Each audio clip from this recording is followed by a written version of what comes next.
And you'll notice I don't talk about body language very much. I talk about other stuff. I think other stuff is important. And what we're talking about tonight, I think, is exceptionally important. And you may have gotten the whatever it's called, the promo email or something like that beforehand. And I think tonight is going to be an aberration because I'm doing exactly what it says I'm supposed to do on the schedule tonight. So it's an aberration.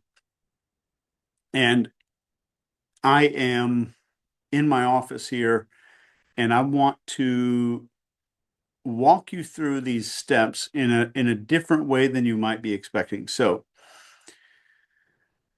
what we're going to talk about tonight is how people get talked into joining a cult.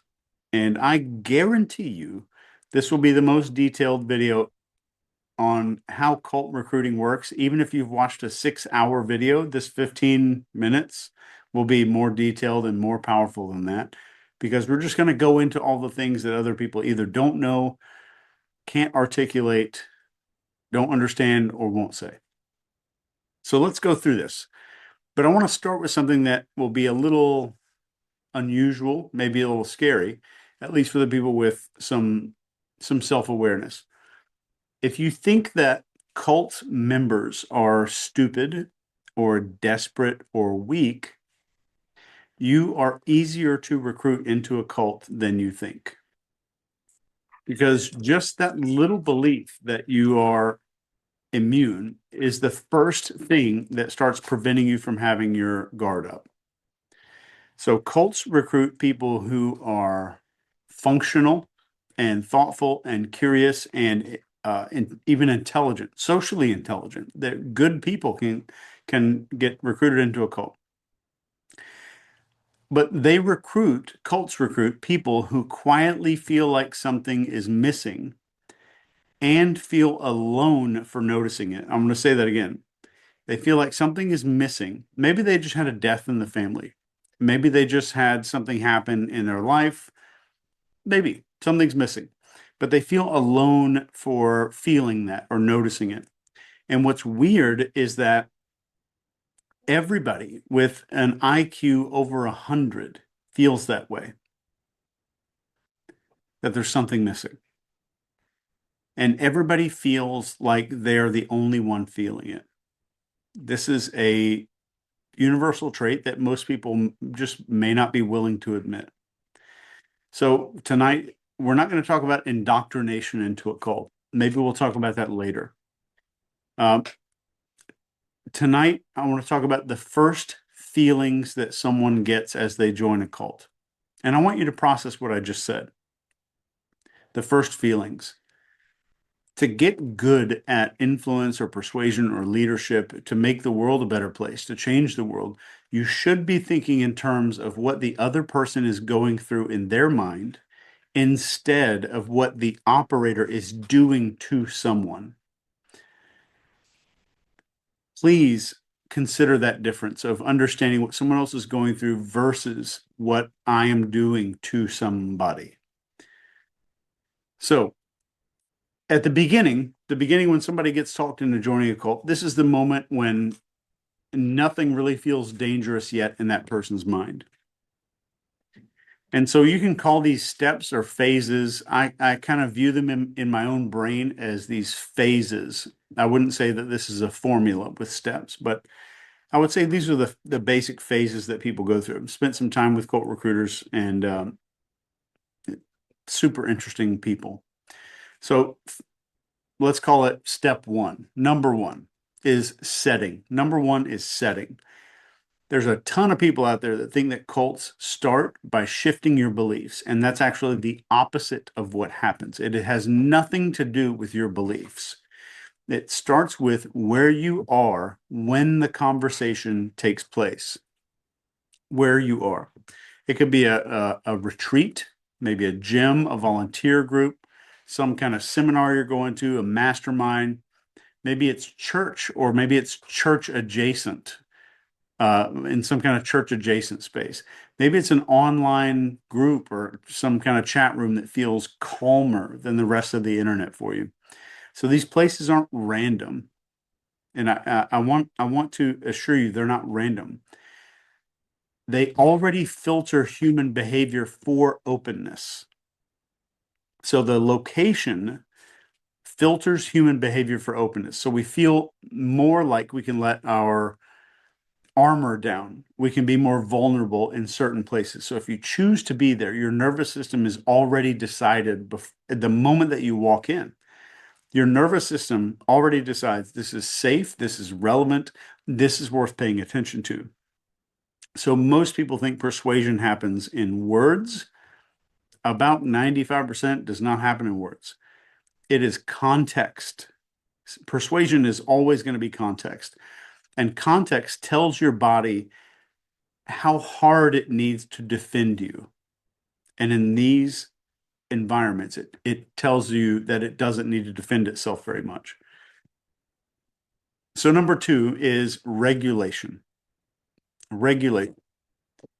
This is the first interaction. And the first interaction with a cult recruiter is not persuasive. It is a regulating event where we're regulating something inside of it. Something's being regulated. So it's small things that happen. It's eye contact that lasts just a little bit longer than you might have expected. Maybe a voice that doesn't rush. It's somebody who doesn't seem to need anything from you at all. Your shoulders drop a little bit, your breathing slows down, your internal noise goes quiet a little bit. So if you've ever had a thought in your head of, I don't know why, but I just feel calm around this person, that wasn't you getting some kind of intuition. That was your body deciding that the person doesn't feel like a threat. And I'm not saying that this means that you're being manipulated. I'm not saying it means that you're with a good communicator. Some of the later stuff might mean manipulation. But once your body decides that, your mind stops asking certain questions. And I want to say that again. The moment that your body decides that something feels safe, your mind will stop asking questions, certain types of questions. So, number three is psychological nudity. This is my description for it. Um, there's all this talk on the internet about love bombing and like how cults do this love bombing stuff. That's bullshit. Uh, at this stage, it's BS. They're not flattering you at this stage. They're not selling you on some idea. They're recognizing something that you have never really said out loud. They're going to say, I can tell you don't think like most people, or you seem like a person who's always noticed patterns that other people miss. You've probably felt out of place in more than one situation in your life.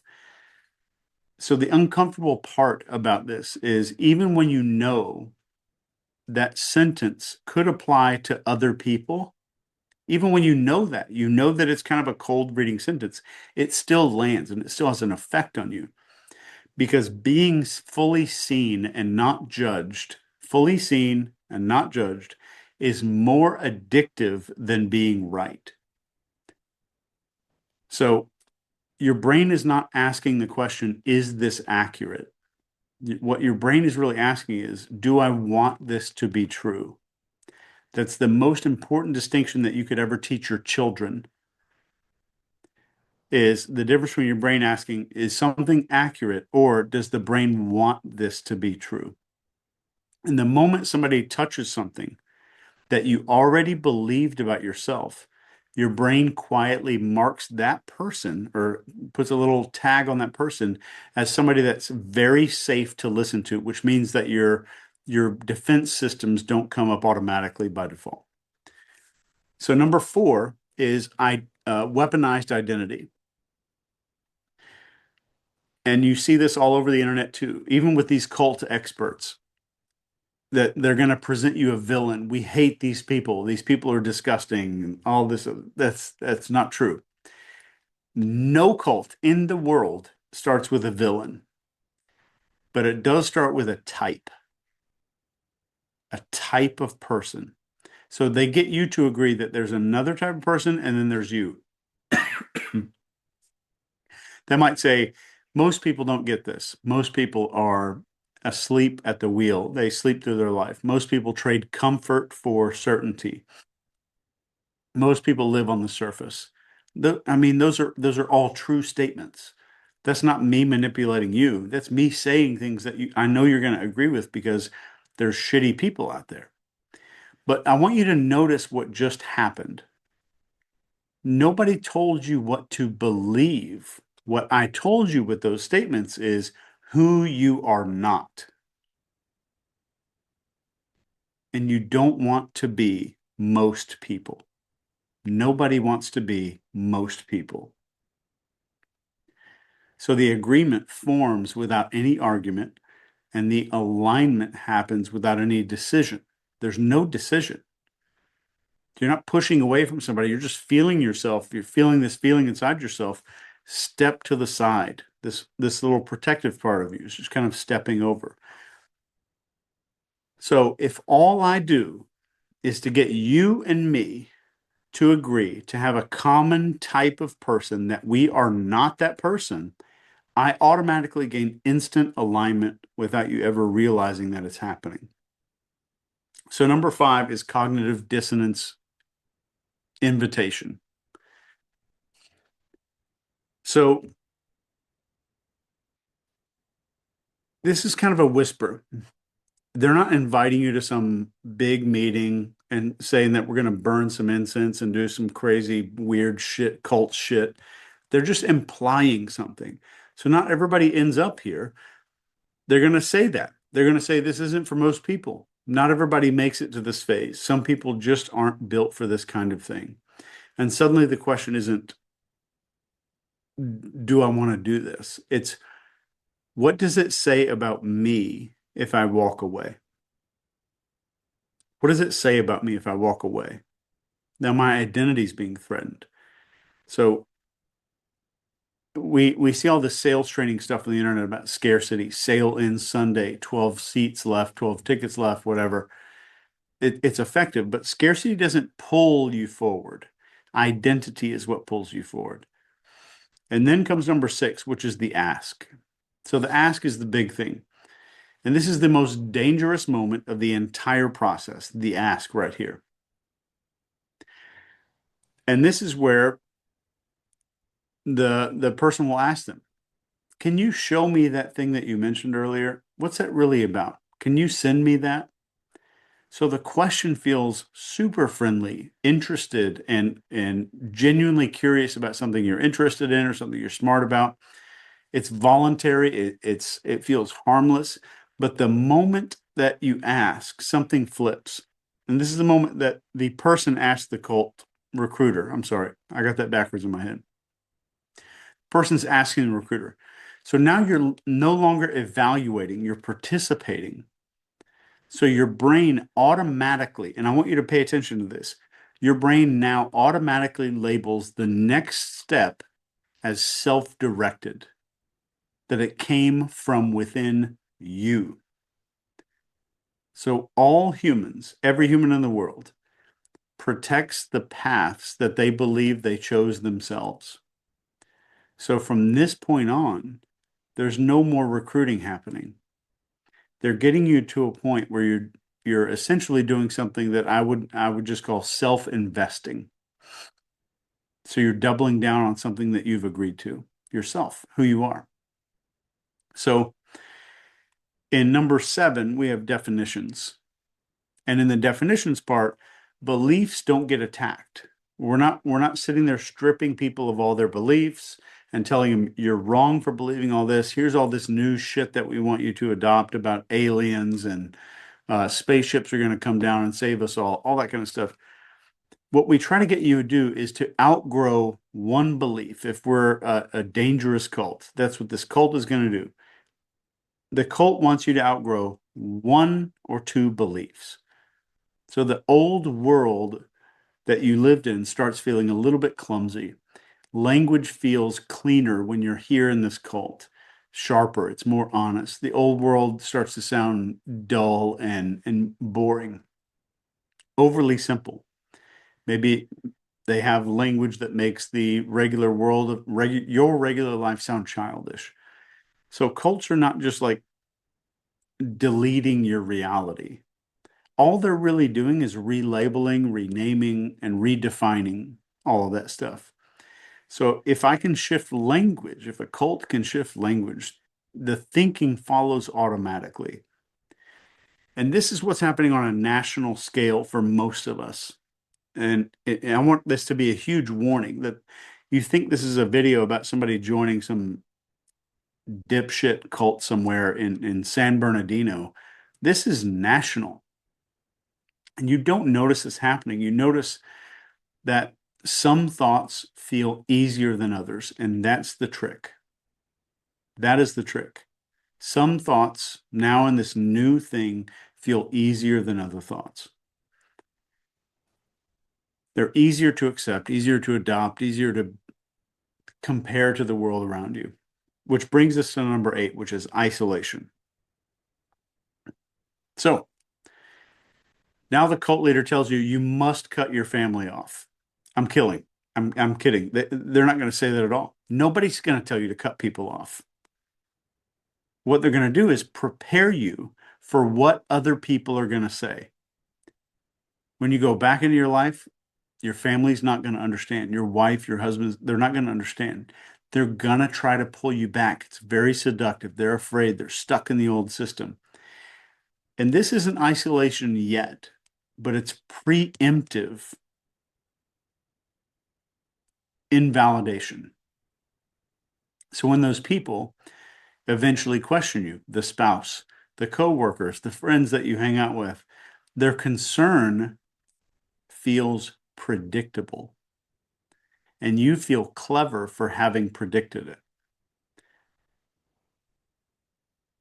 So all of this makes it super easy to stop taking the people in your life seriously. And then we get to number 9. And this is weaponized morality. So eventually, you're getting pulled into a cult and it stops being interesting and it starts being super important. All the stuff we're talking about matters. This helps people. This is so, so much bigger than personal preference. This is about truth. And the moment that you get morality to enter the room, logic loses authority. If morality comes into the room, logic has no more authority. And disagreement, when we used to like, I'm going to disagree with an idea because that felt intellectual to us. Now disagreement feels unethical. So doubt starts to feel selfish. If you're doubting the idea, you must be a selfish POS. Questioning what somebody's saying starts to feel like you're betraying the cause. And that's when leaving, that's the moment that leaving the cult becomes super hard. There's a leader, there's doctrine you have to follow, you're isolating yourself. Which brings us to number 10. I don't know if I told you how many steps we're going to cover, but we're going to cover 12. And number 10 is the commitment. And in sales, this is called the close. So no one ever says the word join.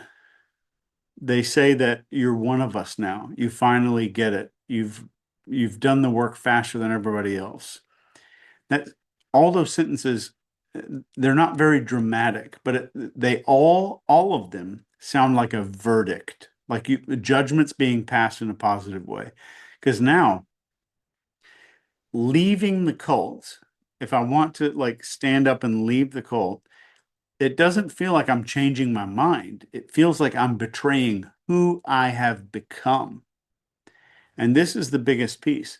And if you look at a narcissistic relationship, like some asshole narcissist goes through this entire exact process, pretty much verbatim, with a spouse. It's a cult of 2. Well, it's a cult with 1 member. And then we get to number 11. Number 11 is the social coffin. This is where you get the small little ask. They ask you to do one small thing. You know what? You've been through so much. You've been through all these things. We've talked about aliens and all this other shit that we talk about. The only thing I want you to do is share this. What I want you to do is explain this to somebody. And there's somebody here that's brand new, and you're senior to them now. So what I want you to do is correct their misunderstanding that they have about this. And I want you to defend it, maybe casually. This is the real trap. This is the fastest way to believe something is to explain it out loud. The fastest way to believe something is to explain it out loud. So if you're taking notes, write this down. Your mouth convinces your brain more efficiently than evidence. Your mouth convinces your brain more efficiently than evidence. So once you've defended something, you do not want to be wrong anymore. And then we get to step 12, phase 12, section 12, whatever you want to call it. Step 12 is called sunk social cost. This is my just BS name for it. So the final lock, and people are going to say, okay, so Chase is talking about the final step. This is where I believe something. This is where my beliefs are shifting. The final lock is in cost. Cost. And it's not money first, or your relationships. It's not you have to go break up with your husband or your wife or whatever. The cost is consistency or your pride. The story that you've already told other people about who you are as a person. Walking away now is not just going to make you wrong and an asshole and a dick or whatever they want to call you. Walking away is going to mean that you have to admit that you carried something false long enough for it to cost you something totally real. So most people don't leave after that. And this is because they're cornered, they're painted into a corner by their past certainty. And let me wrap with this. There's a part here that nobody likes. If at any point tonight you thought, yeah, but I would see all this coming, that's the hook. And that should be a warning to you. There's not a cult out there that's going to be out there stealing your freedom from you. And I want you to listen very closely to this final sentence of the night. There's no cult in the world that wants to steal your freedom. They all want you to feel stupid for wanting it back. That's the cult. See you next week. Love you. Have a kick-ass weekend. Good night, everybody.